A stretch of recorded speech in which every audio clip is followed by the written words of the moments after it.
আমরা এখন একটি পুঁই শাকের জমিতে আছি।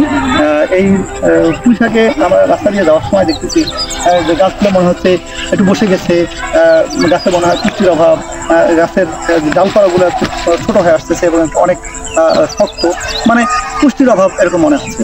তা আমরা এটা দেখার পরে মনে হলো যে না, দু একটা গাছ আমরা তুলে দেখি যে এর শিকড়ে কোনো রোগ বালাই আছে কিনা।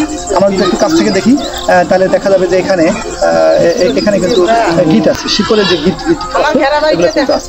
তার মানে হচ্ছে এখানে যে রুট টট নেমাটড যেটা আছে এটি কিন্তু এই পুঁই শাকের জমিতে আছে। আমরা এখন এই পুঁই শাকের যিনি আবাদ করেছেন সেই ভাইয়ের সাথে একটা কথা বলি।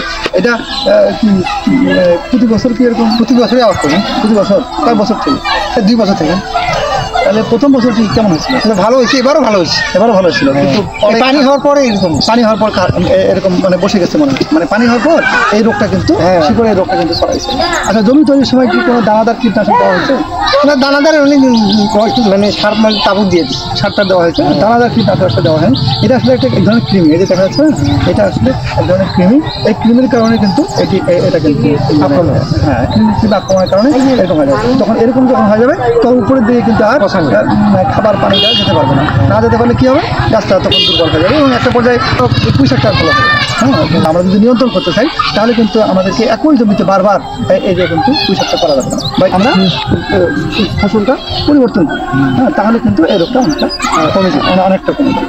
আসলে যদি এরকম প্রকোপ দেখি, রোগের প্রকোপ দেখি, তাহলে কিন্তু দানাদার কীটনাশক আমরা কিন্তু এই নেমাটোডগুলো হবে না, কমে যাবে, অনেক কমে যাবে। ঠিক আছে, ধন্যবাদ।